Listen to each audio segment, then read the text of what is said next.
Welcome friends to another r/MaliciousCompliance video. If you want to make a difference in 2 seconds, make sure to hit those like and subscribe buttons down below. That said, our first story of the day is by Asmo. I guess I'll leave then. This happened sometime in 2014, but I only recently realized it might count as malicious non-compliance. Y'all be the judge. When I was in grad school, I got a job at an in-department office that ordered and maintained testing supplies. I started off at the bottom of the ladder, but was willing to learn more. By my second year in the program, I was placed as the manager and given a 75-cent raise. Woo! The work wasn't too difficult. I was responsible for taking requests from professors, getting price quotes from the companies, getting the price quotes approved, and placing orders. There were some other duties, but that was the most difficult stuff I ever really dealt with. Occasionally, I'd have to deal with our ordering department when they messed up an order. I reorganized the office in a more efficient manner and created multiple new systems for dealing with issues.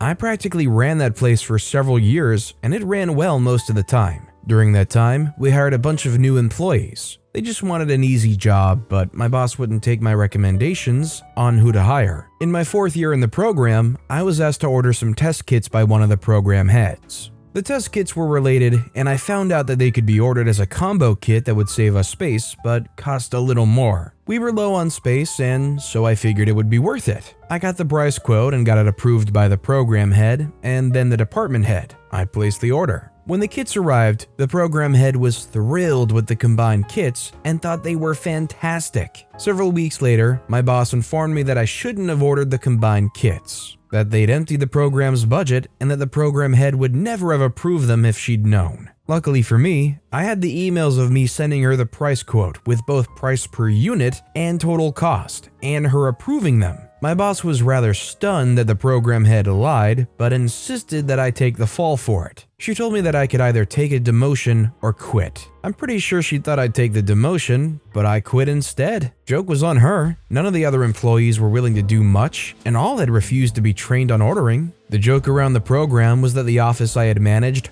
burned down after I left. It was in complete chaos for months as my boss, who had a lot of other responsibilities, had to figure out how to do the ordering and many other things that I did single-handedly. If you found yourself in this situation and they came to you and said, you either get demoted or you quit, would you rather stick it to them and quit and try to go find some job elsewhere in the meantime? Or would you rather bite your tongue, take the demotion, and then try to find a new job? Let me know which you would prefer to do in the comments down below. Our next story is by Connell NP, forced to get a GED after passing 6 semesters in college. When I was a university student, I sold marijuana. Eventually, I was arrested and actually ended up in prison for almost 2 years. After getting sentenced in court, inmates get sent to a pre-placement containment center before being dispersed to the prison that is their best fit. Due to overcrowding, the relocation period went from 14 days to be disclosed. I was there 96 days. The influx of inmates led to operational issues everywhere,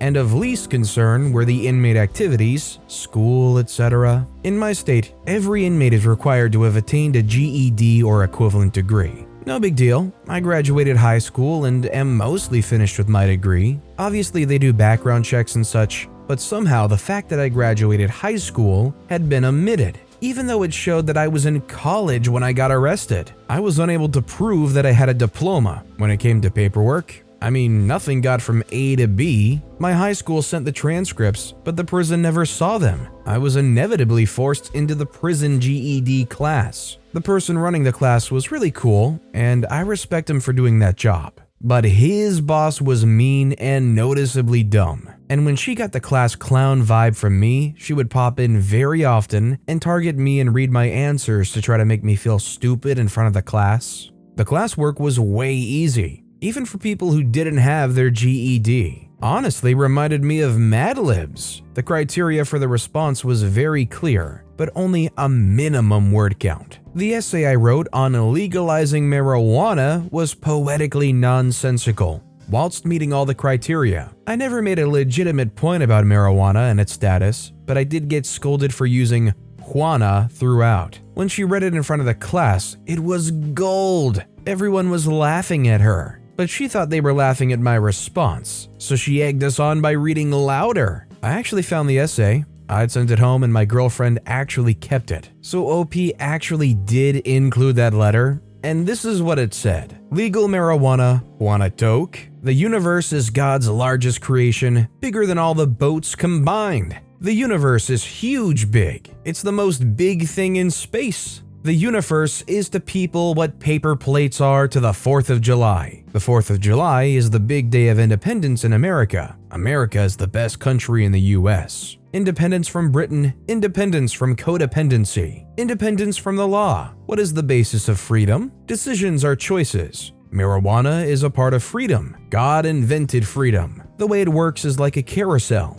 Round and round with the music, the horses, all good things. Time? I'm glad you asked. When time was first invented, around the 1860s, space was just a little baby seed. A seed soon to sprout. A jack in the beanstalk of pod and buds. Once this was fertilized in the volcanic ash, it grew and grew and grew. Eventually it covered the whole entire world. Earth was just one big fuzzy crystallized pot nug. The sun, however, got too buddy-buddy with the earth, and of course the marijuana sweated and sweated until pow! It blew up. This explosion, recognized in modern times as the Big Bang, was the beginning to the war on drugs started during the Nixon presidency. Nixon is to presidents what Pluto is to planets after 2007. There's only one country that comes to mind when thinking of marijuana being illegal: North Korea. Now you tell me somebody taking that paper up to the front, reading that out loud in front of a bunch of inmates, of course you're gonna get a laugh. What an eloquently written piece of confusion. Our next story is by Ancient Educator 76, Handy Candy. This happened like 10 minutes ago and over the past couple days. I teach middle school, and even though I'm not the cool teacher,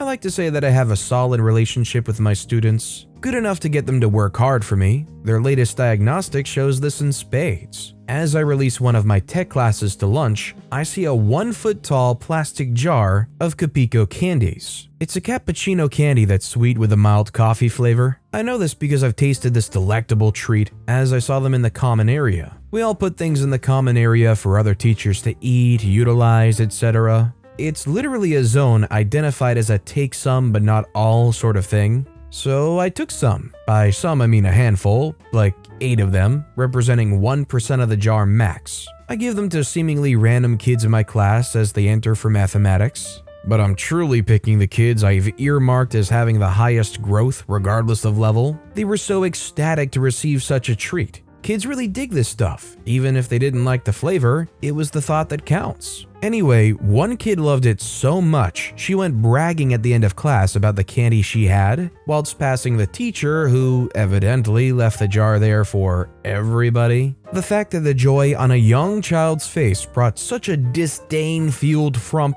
on anybody is downright criminal. But for a teacher? Come on. She then turned in my direction, wagging her veiny, decrepit, hate-infused phalange at me saying, "Are you serious? Don't be handing these candies to students. That's not what they're for and you know it." She shook her head, walked away, and just as the last bell was ringing and kids were in class, finally she turned back to scoff. As if she hadn't been drama enough already. Enter MaliciousCompliance. The next day, I truly expected to not see the jar of candies there, but there it stood in all its taupe glory. No sign or anything, just a vague memory of the words, "Don't hand these to students." My math class comes in again, and after I take attendance, I go, "Okay, who didn't get a candy yet that wants one?" 18 some odd hands raised. That's exactly how many I threw, tossed, and slid to students' waiting arms. A thank you for trying so hard in the exam. I've gotta hand it to that teacher though. She really found a way to extract the petty out of me. I'm pretty sure it's as easy as getting juice from an orange. Well, how dare you go and try to make some kid's day a little bit better? Think about their parents. Think about the dentist bill. Don't give them my premium teacher cappuccino candy. This next story is by Alan13446. Please submit ideas to save the environment. This happened back in 2010. I was doing some contract work in the IT department of a family-owned company to replace someone off on a medical leave. Everyone, I mean everyone in the owner's family was on the payroll. and they knew they had power. I worked for an agency and submitted my hours to them. I did not exist anywhere on this company's ledger sheets. As my 4 months were nearing the end, the person I'd replaced decided not to return, so his job was posted for 24 hours and given to me permanent full-time. I didn't mind, but the day after, the 18-year-old inexperienced son of the engineering manager hired as a summer student whined that he should have been given my job. So they rescinded the job offer and gave it to the kid. I got my network engineer accreditation back in 1995, while the kid had installed Windows XP a few times. But who am I to argue, right? Coincidentally, my last week there, I received an offer from BlackBerry as an engineer, so all was good, as I probably wouldn't have stayed anyway. Meanwhile, the boss man had his wife post on the company intranet forum different ways to save money, and more importantly, the environment. She proposed we all switch from Arial font to another font that was 30% skinnier, thereby saving on toner. A yellow-fingered Karen would print reams and reams of paper each day, only to discard it as no one read the reports. Why? We've always printed, don't tell me how to do my job, was the Karen response. So on my last day, when the boss man asked for more input on how to save the environment, I had to submit my suggestion. I proposed that we all use both sides of the toilet paper when wiping our butt, because it's double ply anyway, and also to not use more than one perforation and not wipe more than twice, once per side. I added, by adding more fiber to our diet, we would produce healthier stools instead of smeary stools. It was 3:37 p.m. End of day, end of my contract, end of my commitment to them. My timesheet was submitted and already approved. I clicked submit the suggestion, shut off the PC, said goodbye to the coworkers, and walked out. I heard some weeks later, some hilarity ensued, along with my suggestion getting deleted by the admin. The kid fired after 3 weeks for a variety of reasons, including theft and incompetence. I stuck it out 5 years at BlackBerry before that ended. You gotta love a good old case of nepotism going on, and you also gotta love those moments where it's like, you have to do this is a formality, even though you're literally leaving forever in the next half hour. It's like, I am never working at this company again. I could care less what you guys ever do, and you're trying to make sure I submit something? Telling them how to wipe their butts was like the nice route for OP.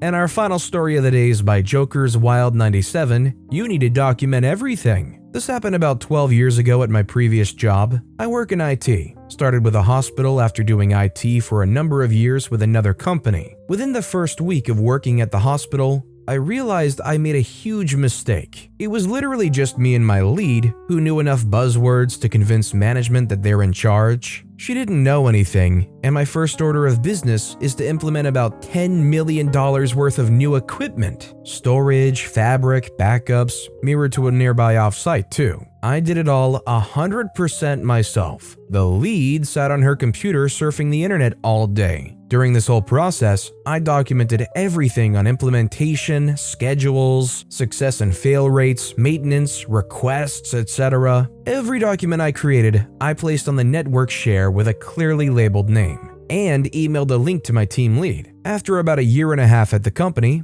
finding a replacement job took nearly a year. I gave my manager notice that I was leaving. Seeing as how he gave me a piss-poor review that year, found out later my lead was taking credit for everything I'd done, he didn't really care. My lead, however, the color drained from her face. She immediately told me that I need to get to work documenting everything I'd implemented so that she would know what to do. I told her it's already done and on our department chair. She says we need to go over the documentation so that she understands it. While sitting across from her at her desk, she starts opening up my documentation and asks me to explain. At this point, I'm just silently laughing that she's in so far over her head. I'm so happy I'm leaving. I just don't care what I do for the next 2 weeks. Cue malicious compliance. All I really do is read the documentation out loud to her. It's designed so that anyone can do it step by step. There's nothing for me to add. She starts deleting my typed instructions and starts typing it out in her own words, which, since she doesn't know what she's doing, she completely misunderstands what to do, and her instructions make zero sense. I don't bother correcting her. I watch as she overwrites a half dozen of the most important and frequently used documents, full of missing steps and nonsensical or very poorly worded instructions. I move on to my next job, and about 2 weeks later, I'm informed by my former coworkers that my lead brought down multiple critical systems in the middle of the day. About 2 months later, she was let go. Oh, how satisfying it must have been for OP to know that at some point, this person that was taking credit for every good thing you did was finally revealed to be nothing but a total fraud, and failed so hard that they couldn't keep their job for more than a couple months after you were gone. Feels nice that they can't mooch off you anymore. But with that being said, that's all the time we have for today. So of all these stories I've read today, which is your favorite and why? Let me know in the comments down below. And if you haven't yet, if you could like and subscribe, that would mean a lot to me. Whatever you do, whether it's liking, subscribing, turning notifications on, all of it helps grow this channel, and I appreciate the heck out of it. So until next time, I'll see you all tomorrow with some more stories.